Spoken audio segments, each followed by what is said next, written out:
Hello दोस्तों, कैसे हो आप सभी। स्वागत है आपका अपने यूट्यूब चैनल पर। तो जैसा कि आपको पता होगा कि हम ये नई सीरीज शुरू की है जिसमें कि हम जितने भी प्रीवियस ईयर के सवाल आए हैं एसएससी में सामान्य अध्ययन के उसका रिवीजन करेंगे। तो कल इसकी पहली वीडियो थी और आज इसकी दूसरी वीडियो है। तो आपको ये वीडियो प्लेलिस्ट में मिल जाएगी, जो पिछली वीडियो है वो भी। और ये जो आप बुक देख रहे हैं ये वाईसीटी बुक है। इसकी आपकी जो पीडीएफ है वो आपको हमारे टेलीग्राम चैनल पर मिल जाएगी। और नवीन सर के जितने भी सेट थे जो कि हमने रिवाइज करवाए थे उनकी वीडियो की जो पीडीएफ है वो भी हैंड रिटन नोट्स की पीडीएफ आपको हमारे टेलीग्राम चैनल पर मिल जाएगी। और कोई भी पीडीएफ चाहिए या फिर जो भी आपको एजुकेशन नोट्स चाहिए वो भी आपको हमारे टेलीग्राम चैनल पर मिलेंगे। तो वहाँ पर टेलीग्राम चैनल को ज्वाइन जरूर करें। टेलीग्राम चैनल का लिंक आपको डिस्क्रिप्शन में मिल जाएगा। तो चलिए शुरू करते हैं अपनी आज की वीडियो को। तो कल 43 सवाल तक मैंने आपको करवा दिए थे। आज 44 सवाल है जिसमें कि वैदिक सभ्यता शुरू होने वाली है। तो इसमें आज हम वैदिक सभ्यता का रिवीजन करेंगे। तो प्रश्न नंबर 44 इसमें बताया गया कि भरत जन के नाम पर इंडिया का नाम भारत रखा गया था। निम्नलिखित में से किस वेद में इस जन का सर्वप्रथम उल्लेख मिलता है। तो आपका यजुर्वेद में मिलता है, ऋग्वेद में मिलता है। ऋग्वेद में सर्वप्रथम भरत जन का उल्लेख मिलता है जिसका नाम पर इंडिया का नाम भारत रखा गया। ऋग्वेद प्राचीन वेद न माना जाता है। इसमें कुल 10 मंडल तथा 1028 सूक्त हैं। इस वेद को पढ़ने वाले ऋषि को होत्रु कहते हैं। ऋग्वेद का पहला एवं 10वां मंडल सबसे अंत में जोड़ा गया। प्रश्न नंबर 45 लौह युग का यह नाम इसलिए दिया गया क्योंकि इस समय के दौरान मध्य पूर्व और दक्षिण पूर्व यूरोप में औजारों और हथियारों के मुख्य रूप से खालिस्तान की जगह लोहे का इस्तेमाल होने लगा था। तो इसमें आपका कांसा आएगा। लौह युग को यह नाम इसलिए दिया गया क्योंकि इस समय के दौरान मध्य पूर्व और दक्षिण पूर्व यूरोप में औजारों और हथियारों के मुख्य रूप से कांसा की जगह लोहे का इस्तेमाल होने लगा था। प्रश्न नंबर 46 निम्नलिखित में से किस वेद में 10 राग युद्ध का उल्लेख मिलता है। तो ऋग्वेद में मिलता है जिसमें कि दशरथ युद्ध का वर्णन ऋग्वेद के 7वें मंडल में मिलता है। यह पुरुषनी नदी के तट पर लड़ा गया था। इसमें भरत जन के राजा सुदास के 10 राजाओं के संग को हराया था। प्रश्न नंबर 47 चार वेदों में से किसने सब बुरी आत्माओं और बीमारियों से बचने के लिए जादू मंत्र तथा तंत्र मंत्र का संग्रह है। तो वो अर्थवेद में है। चार वेदों में अथर्ववेद में बुरी आत्माओं और बीमारियों से बचने के लिए जादू मंत्र तंत्र मंत्र का संग्रह है अथवा ऋषि द्वारा रचित इस वेद में कुल 731 मंत्र तथा लगभग 6000 पद हैं। प्रश्न नंबर 48 आर्यों का मुख्य सामाजिक इकाई थी। तो वो थी आपकी जन। आर्यों की मुख्य सामाजिक इकाई जन थी। आर्यों की प्रशासनिक इकाई 5 भागों में बांटी गई थी जिसमें कुल, ग्राम, विष, जन, राष्ट्र। ग्राम का मुखिया ग्रामणी, विष का प्रधान विषपति तथा जन के शासक राजन कहलाते थे। प्रश्न नंबर 49 उत्तर वैदिक काल में निम्नलिखित में से कौन सा वर्ण मुख्य रूप से खेती, पशुपालन और व्यापार जैसा काम करते थे। तो आपके वैश्य करते थे। उत्तर वैदिक काल में वैश्य वर्ण मुख्य रूप से खेती, पशुपालन और व्यापार जैसा काम करते थे। ब्राह्मण, क्षत्रिय तथा वैश्य की सेवा करना शूद्र का काम था। इस काल में वर्ण व्यवस्था जन्म के आधार पर निर्धारित होने लगी थी। प्रश्न नंबर 50 निम्नलिखित में से किस नदी का प्राचीनतम नाम विपाशा है। तो वो आपका व्यास नदी का नाम था। व्यास नदी का प्राचीनतम नाम विपाशा है। यह कुल्लू में व्यास कुंड से निकलती है। व्यास कुंड पीर पंजाल पर्वत श्रृंखला में स्थित रोहतांग दर्रे में है। यह नदी कुल्लू, मंडी, हमीरपुर और कांगड़ा में बहती है। कुछ यहाँ पर नीचे कुछ नदियों के प्राचीन नाम दिए गए हैं। चिनाब इसका अस्किनी, सतलुज स्त्रुद्री, रावी का पुरुषनी, झेलम का वितिस्ता, गंडक का सदानीर, गोमती का गोमल। प्रश्न नंबर 51 वैदिक आर्य सप्त सिंधु नामक क्षेत्र में रहते थे जिसका अर्थ 7 नदियों द्वारा अपवाहित क्षेत्र है। 7 नदियों में से एक झेलम नदी, इसका प्राचीन नाम क्या था। तो इसका प्राचीन नाम वितिस्ता था। प्रश्न नंबर 52 निम्न में से किस नदी का उल्लेख वैदिक साहित्य में वितिस्ता के रूप में मिलता है। तो आपकी झेलम नदी है। झेलम नदी का उल्लेख वैदिक साहित्य में वितिस्ता के रूप में किया गया है। इसका उद्गम स्थल शेषनाग झील जो कि जम्मू कश्मीर में स्थित है। प्रश्न नंबर 53 निम्नलिखित में से कौन सा वेद संगीत से संबंधित है। तो सामवेद संगीत से संबंधित है। सामवेद से तात्पर्य है कि यह ग्रंथ जिसमें मंत्र गाए जा सकते हैं और जो कि संगीत में है। सामा शब्द का अर्थ है गाना। सामवेद में संकलित मंत्रों को देवताओं की स्तुति के समय गाया जाता था। सामवेद में कुल 1549 ऋचाएँ जिसमें से 75 के अतिरिक्त शेष ऋग्वेद से ली गई है। इन ऋचाओं को ज्ञाना सोमयज्ञ के समय उद्गाता करते थे। सामवेद के 3 महत्वपूर्ण शाखाएं हैं, कौमुद, जैमिनी। तलवाकर एवं रानायनी। प्रश्न नंबर 54, निम्नलिखित में से कौन सा वेद सबसे पुराना है? तो आपका ऋग्वेद सबसे पुराना है। भारत के प्राचीनतम धर्मग्रंथ वेद की संख्या 4 है। ऋग्वेद, यजुर्वेद, सामवेद और अथर्ववेद, जिसमें से ऋग्वेद सबसे पुराना वेद है। ऋग्वेद की ऋषियों मुनियों के द्वारा मौखिक रूप में वर्णित ऋचाओं के क्रमबद्ध ज्ञान के संकलन के रूप में जाना जाता है। इसमें 10 मंडल, 1028 सूक्त और 10,462 ऋचाएँ हैं। यजुर्वेद के मंत्रों तथा बलि विधि के लिए जाना जाता है। सामवेद को भारतीय संगीत का जनक कहा जाता है। अथर्ववेद में आर्यवेद और चिकित्सा पद्धति का वर्णन है। प्रश्न नंबर 55, पुरुष सूक्त किस वेद का एक मंत्र संग्रह है? तो आपका ऋग्वेद का है। पुरुष सूक्त ऋग्वेद संहिता के 10वें मंडल का एक प्रमुख सूक्त है, जिसमें एक विराट पुरुष की चर्चा हुई है और इसके अंगों का वर्णन हुआ है। इसको वैदिक ईश्वर का स्वरूप मानते हैं। प्रश्न नंबर 56, वैदिक कालीन चतुराश्रम व्यवस्था के अनुसार पारिवारिक अवधि के लिए निम्न में से किस पद का प्रावधान किया गया है? तो आपका गृहस्थ का प्रावधान किया गया है। वैदिक कालीन चतुराश्रम व्यवस्था के अनुसार मानव जीवन को 4 आश्रमों में बांटा गया है। ये 4 है: ब्रह्मचर्य, गृहस्थ, वानप्रस्थ एवं संन्यास। छांदोग्य उपनिषद में 3 आश्रमों का उल्लेख, परंतु जबालोपनिषद में 4 आश्रमों का उल्लेख मिलता है। गृहश्रम, इस समय मनुष्य अपने सामाजिक और पारिवारिक जीवन पर ध्यान देने की आवश्यकता है। यह चरण 25 वर्ष से शुरू होकर 50 वर्ष तक रहता है। गृहस्थित व्यक्ति के जीवन का एक महत्वपूर्ण पड़ाव है, जहाँ पर मनुष्य को अपने पारिवारिक और सामाजिक कर्तव्य दोनों को संतुलित करना होता है। प्रश्न नंबर 57, वेद ऋषि कपिल का संबंध भारतीय दर्शन के खालिस्तान संप्रदाय से था तो सांख्य संप्रदाय से था। भारत में पहली शताब्दी से पूर्व 6 प्रमुख आस्तिक एवं 6 प्रमुख नास्तिक दार्शनिक मतों का प्रतिपादन हो चुका था। आस्तिक मत पर षड्दर्शन सिद्धांत कहते हैं, जिसमें कि सांख्य, योग, न्याय, वैशेषिक मीमांसा और वेदांत शामिल है। सांख्यिक दर्शन के प्रवर्तक कपिल मुनि थे। इस दर्शन को भारत का प्राचीनतम दर्शन माना जाता है। इस दर्शन के प्राकृतिक को प्रथम तत्व माना गया है। दर्शन और प्रवर्तक के बारे में: योग महर्षि पतंजलि, न्याय महर्षि गौतम, वैशेषिक महर्षि कणाद, मीमांसा आचार्य जैमिनी, वेदांत इसके महर्षि बादरायण। प्रश्न नंबर 58, ऋग्वेद की कितनी पुस्तकों में विभाजित है? तो वो आपकी 10 पुस्तकों में विभाजित है। ऋग्वेद यह प्राचीनतम वैदिक ग्रंथ है। इसकी रचना सुप्त संवद प्रदेश में हुई थी। इसमें 10 मंडल, 1028 श्लोक तथा लगभग 1462 मंत्र है। 10वें मंडल में पुरुष सूक्त का उल्लेख मिलता है, जिसमें 4 वर्ण ब्राह्मण, क्षत्रिय, वैश्य और शूद्र का उल्लेख है। प्रश्न नंबर 59, निम्नलिखित में से कौन सा उपवेद ऋग्वेद से संबंधित है? तो आयुर्वेद संबंधित है। उपवेद वेदों से संबंधित माने जाते हैं। ये 4 है: आयुर्वेद, गंधर्ववेद, धनुर्वेद, शिल्पवेद। आयुर्वेद ऋग्वेद का उपवेद है, जिसमें कि चिकित्सा संबंधित ज्ञान का वर्णन है।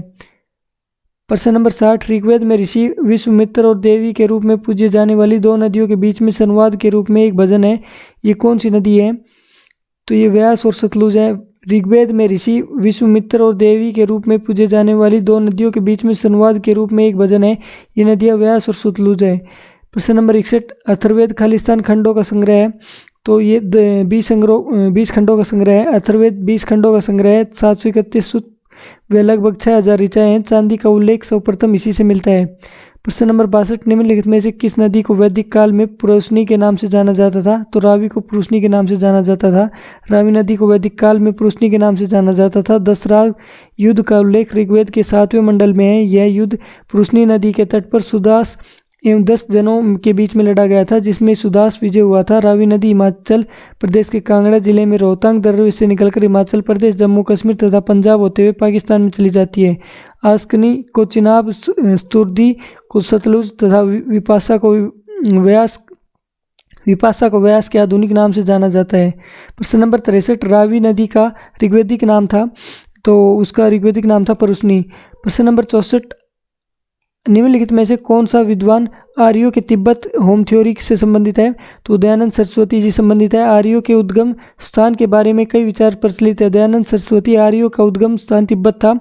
मैक्स मुल्लर के अनुसार आर्यों का उद्गम स्थान मध्य एशिया था। गाइल्स और मैकडॉनेल के अनुसार आर्यों का उद्गम स्थान दक्षिण पूर्वी यूरोप है। और बाल गंगाधर तिलक के अनुसार आर्यों का उद्गम स्थान उत्तरी ध्रुव है। प्रश्न नंबर 65, कुल कितने वेदांग थे?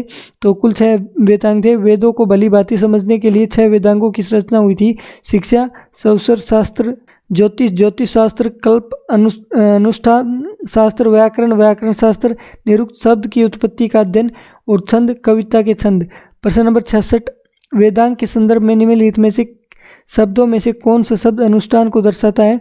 तो कल्प अनुष्ठान को दर्शाता है। प्रश्न नंबर 67, एक समय पर वैदिक सभ्यता में राजा को गोपति कहते थे, जिसका अर्थ था मवेशियों का स्वामी। वैदिक युग में राजा को गोपति कहा जाता था। वैदिक काल में गायों को महत्वपूर्ण स्थान दिया गया था। ऋग्वेद में गायों का अध्यन्या कहा गया था। गायों को पूज्य एवं पवित्र माना गया था तथा धनी व्यक्ति को गोमत कहा गया था। प्रश्न नंबर 68, भारत में वैदिक सभ्यता खालिस्तान नदी के किनारे विकसित हुई थी। तो सरस्वती नदी के किनारे विकसित हुई थी। भारत में वैदिक सभ्यता सरस्वती नदी के किनारे विकसित हुई थी। ऋग्वेद में सरस्वती नदी को नदियों का अगरवती, नदियों की माता, वाणी, प्रार्थना एवं कविता की देवी, बुद्धि की तीव्र करने वाली और संगीत की प्रेरणादायी कहा गया है। सरस्वती नदी ऋग्वेद की सबसे पवित्र नदी मानी जाती थी। इसे नदीत्मा कहा गया है। सरस्वती अब राजस्थान के रेगिस्तान में विलीन हो गई है।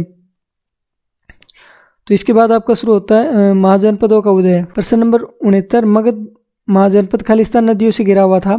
तो ये आपका गंगा और सोन नदी से घिरा हुआ था। मगध चारों ओर से गंगा और सोन नदियों से घिरा हुआ था। ये नदियाँ जल यातायात, जल आपूर्ति तथा सिंचाई के लिए महत्वपूर्ण थी। मगध आधुनिक बिहार के पटना और गया जिलों के भूभाग पर अवस्थित था।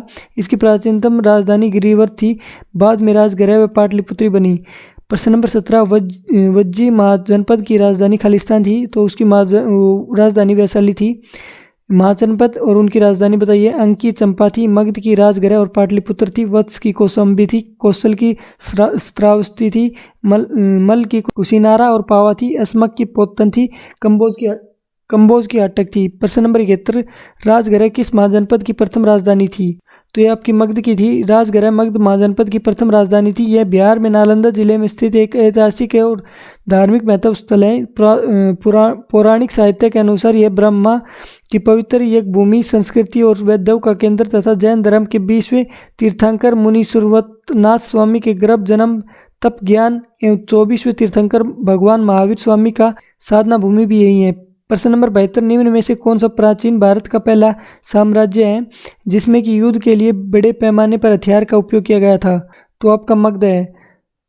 मौर्य शासन के उत्थान के पहले 2 सदियों में मगध साम्राज्य के विकास का दौर समकालीन ईरानी साम्राज्य के दौर के समान रहा। मगध में बिंबुसार, अजातशत्रु और महाजनपद जैसे महत्वाकांक्षी शासकों ने लगातार इसके विस्तार में इसे मजबूत किया। मगध के निकट लोहे भंडारों की उपस्थिति के कारण मगध की भौगोलिक स्थिति लोहे युग में युक्त थी। साक्ष्य यह साबित करते थे कि वैदिक काल के बाद मगध भारत का पहला साम्राज्य है जिसमें युद्ध के लिए बड़े पैमाने पर हथियारों का उपयोग किया जाता था। प्रश्न नंबर 73, भगवान गौतम बुद्ध के जीवन काल के दौरान 7वीं और 6ठी शताब्दी ईसा पूर्व में कितनी महान शक्तियाँ यानी कि महाजनपद अस्तित्व थे? तो वो आपके 16 थे। गौतम बुद्ध का जन्म 563 ईसा पूर्व में कपिलवस्तु के लुम्बिनी नामक ग्राम में हुआ था।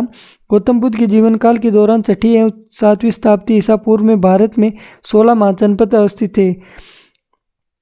वत्स जिसकी राजधानी थी कौशाम्बी, काशी की वाराणसी, अंक की चंपा, मगध की गिरिराज, वज्जी की वैशाली, कौशल की श्रावस्ती, अवंती की उज्जैन, मल्ल की कुशावती, पांचाल की अहिछत्र, कांपलिय, चैदी की शक्तिमती, कुरु की इंद्रप्रस्थ, मत्स्य की विराटनगर, गांधार की तक्षशिला, अस्मक की पोट्टन, सूरसेन की मथुरा और कंबोज की हाटक। प्रश्न नंबर 74, निम्नलिखित में से कौन सा राजशाही राज्यों में एक नहीं है जो कि 7वीं और 6ठी शताब्दी से शुरू में ईसा पूर्व भारत में मौजूद है? तो आपका वैशाली है। महाजनपद काल में वज्जी व मल्ल संघ थे। ऐसे राज्य का शासन राज्य द्वारा न होकर गण संघ द्वारा होता था, जबकि महाजनपद राजाओं द्वारा शासित होते थे, परंतु कुछ में अलग प्रकार की शासन व्यवस्था थी। प्रश्न नंबर 75, कौन सा बौद्ध ग्रंथ 16 महाजनपदों का उल्लेख करता है? तो आपका अग्नुत्तर निकाय करता है। बौद्ध ग्रंथ अग्नुत्तर निकाय तथा जैन ग्रंथ भगवती सूत्र में 16 महाजनपदों का उल्लेख मिलता है, जबकि सुत्त पिटक में बुद्ध के पूर्व जन्म की कथाएं, जातक कथाएं वर्णित है तथा बौद्ध धर्म के उपदेश संग्रहित हैं। विनय पिटक में भिक्षु और भिक्षुणियों के संग और दैनिक जीवन संबंधित आचार विचार नियत संग्रहित है। अभिधम पिटक में बौद्ध धर्म के दार्शनिक सिद्धांतों का वर्णन है। प्रश्न नंबर 76, प्राचीन चंपा शहर खालिस्तान महाजनपद की राजधानी माना जाता है, तो अंग है, अंग को माना जाता है। प्राचीन चंपा शहर को अंग महाजनपद की राजधानी माना जाता है। मगध का उत्कर्ष। प्रश्न नंबर 77, मौर्य वंश में निम्न में से किस राजवंश के बाद मगध पर शासन किया था, तो आपका नंद राजवंश था। नंद राजवंश का अंतिम शासक घनानंद था। यह सिकंदर का समकालीन था। चाणक्य की मदद से चंद्रगुप्त ने इस युद्ध में पराजित किया और मगध पर एक नए राजवंश मौर्य वंश जो कि 322 ईसा पूर्व से 184 ईसा पूर्व की स्थापना की। चंद्रगुप्त मौर्य मगध की राजगद्दी पर 322 ईसा पूर्व पर बैठा। चंद्रगुप्त मौर्य ने 305 ईसा पूर्व में सेल्यूकस निकेटर को पराजित किया। चंद्रगुप्त मौर्य जैन धर्म का अनुयायी था। हर्यक वंश जो कि 544 ईसा पूर्व से 412 ईसा पूर्व तक राज। शिशुनाग वंश 412 से 344 ईसा पूर्व। नंदवंश 344 ईसा पूर्व से 324 ईसा पूर्व। मौर्य वंश 322 ईसा पूर्व से 184 ईसा पूर्व। प्रश्न नंबर 78, बिंबिसार किस वंश के राजा थे, तो वो हर्यक वंश के राजा थे। बिंबिसार 544 ईसा पूर्व से 492 ईसा पूर्व ने मगध में हर्यक वंश की स्थापना की। उसके अंग राज्य के जीतकर अनेक साम्राज्य का विस्तार किया। यही विस्तार आगे चलकर मौर्य साम्राज्य के विस्तार का आधार बना। पुराणों के अनुसार बिंबिसार को श्रेणिक कहा जाता था। बिंबिसार ने मगध के यश और सम्मान को वैवाहिक संधियों और विजयों के माध्यम से काफी बढ़ाया। उसकी एक रानी कौशल्य के राजा प्रसेनजीत की बहन थी। मौर्य राजवंश 322 से 184 ईसा पूर्व प्राचीन भारत का एक शक्तिशाली एवं महान राजवंश था। इसमें 137 वर्ष तक भारत पर राज किया। इसकी स्थापना का श्रेय चंद्रगुप्त मौर्य और उनके मंत्री कौटिल्य को जाता है। सुंग वंश प्राचीन भारत का एक शासकीय वंश था जिसमें मौर्य वंश के बाद शासन किया। इसका शासन उत्तर भारत में 184 ईसा पूर्व से 75 ईसा पूर्व तक यानी 109 वर्ष तक रहा। नंदवंश प्राचीन भारत का एक राजवंश था जिसमें कि 5वीं और 4वीं शताब्दी में ईसा पूर्व उत्तर भारत के विशाल भाग पर शासन किया। प्रश्न नंबर 79, प्रसिद्ध चिकित्सक जीवक की नियुक्ति करके किसके दरबार में की गई थी, तो बिंबिसार के दरबार में की गई थी। हर्यक वंश का संस्थापक बिंबिसार मगध की राजगद्दी पर 544 ईसा पूर्व में बैठा था। प्रसिद्ध चिकित्सक जीवक मगध के सम्राट बिंबिसार के राजवैद्य थे। महात्मा बुद्ध की सेवा में बिंबिसार ने अपने राजवैद्य जीवक को भेजा था। इसके अतिरिक्त जब अवंती प्रदेश का राजा प्रोक्त पांडु रोग से ग्रसित थे तब भी बिंबिसार ने अपने राजवैद्य जीविक को उसकी सेवा के लिए भेजा था। जबकि 7 वर्ष तक तक्षशिला में चिकित्सा शास्त्र का अध्ययन किया गया। जीविक राजगृह की गणिका साल्वती का पुत्र था जो कि लोकलाज के कारण उसकी मां उसे राजगृह की गलियों में फेंक दिया था। जीवक को बिंबिसार के पुत्र अभय ने शिक्षण हेतु तक्षशिला भेजा। वह बाल रोग तथा शल्य चिकित्सा का विशेषज्ञ था। उसकी फीस 16,000 कसनाक थी। ऐसा माना जाता है कि बिंबिसार का पुत्र अभय वैशाली की गणिका अमरपाली का पुत्र था। प्रश्न नंबर 80, हर्यक वंश से मगध के पहले शासक खालिस्तान थे, तो आपके बिंबिसार थे। हर्यक वंश का संस्थापक बिंबिसार मगध की गद्दी पर 544 ईसा पूर्व में बैठा था। यह बुद्ध धर्म का अनुयायी था। बिंबिसार ने गिरिवराज का निर्माण कर उसे अपनी राजधानी बनाया था तथा इसे मगध पर 52 वर्ष तक शासन किया। बिंबिसार की हत्या उसके पुत्र अजातशत्रु ने कर दी थी तथा 492 ईसा पूर्व में मगध की गद्दी पर बैठा। प्रश्न नंबर 81, निम्नलिखित में से कौन सा नंदवंश का अंतिम शासक था, तो आपका घनानंद अंतिम शासक था। नंदवंश का संस्थापक महापद्मानंद था। पुराणों में महापद्मानंद को सर्वसत्रांतक तथा भार्गव कहा गया है। उसने एक राट और एक छत्र की उपाधि धारण की थी। महापद्मनम के 8 पुत्रों में घनानंद नंदवंश का अंतिम शासक था। इसी के समय सिकंदर ने पश्चिमोत्तर भारत पर आक्रमण किया था। ग्रीक लेखकों ने घनानंद को अग्रमीज कहा। 322 ईसा पूर्व में चंद्रगुप्त मौर्य ने अपने गुरु चाणक्य की सहायता से घनानंद की हत्या कर मौर्य वंश की शासन की नींव डाली। प्रश्न नंबर 82, हर्यक वंश का शासक अजातशत्रु किसका पुत्र था, तो वो बिंबिसार का पुत्र था। हर्यक वंश का शासक अजातशत्रु बिंबिसार का पुत्र था। अजातशत्रु 492 ईसा पूर्व में अपने पिता बिंबिसार की हत्या करके गद्दी पर बैठा। अजातशत्रु का उपनाम कुणिक था तथा प्रारंभ में वह जैन धर्म का अनुयायी था, परंतु बाद में इसने बौद्ध धर्म अपना लिया।